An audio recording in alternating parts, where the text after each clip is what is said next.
day 15 and the first day of fixing small things in my survival game to make big changes.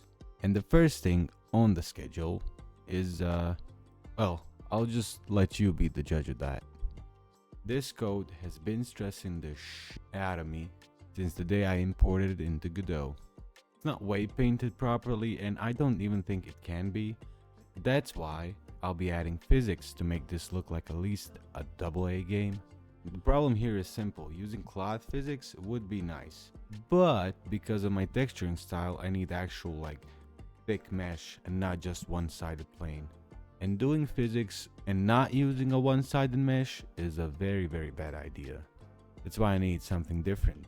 I need spring bones. This way I can add extra bones to the rig, which will control parts of the clothes, and then the bones, will be like physically simulated instead of the mesh. So I found this jiggle bones add-on in the Godot asset library, which looks like it could do the job.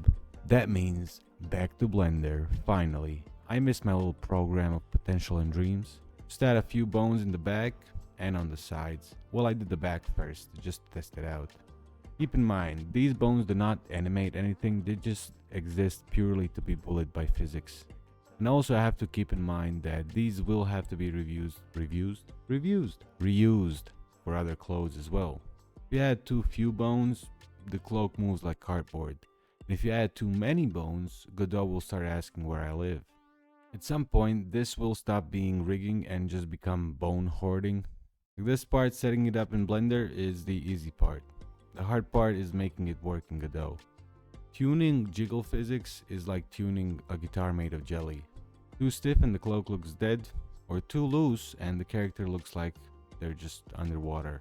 This is fake physics stacked on fake anatomy pretending to be real movement. It's not physically accurate, it's visually convincing, which is the only thing that matters. And when the bones show up correctly, I do not celebrate, I just wait.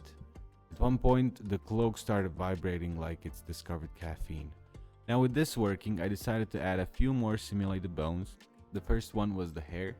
And yes, I know the character has a bun, but this is about adding small feedback when the player moves.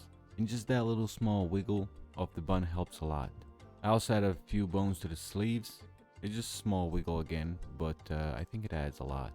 You don't consciously notice physics, you just notice when they're missing. And because I had a little extra time, I decided to refactor the landing animation because the character was jerking a bit forward too much. So I just made the character go less forward and more down because, it's a landing animation.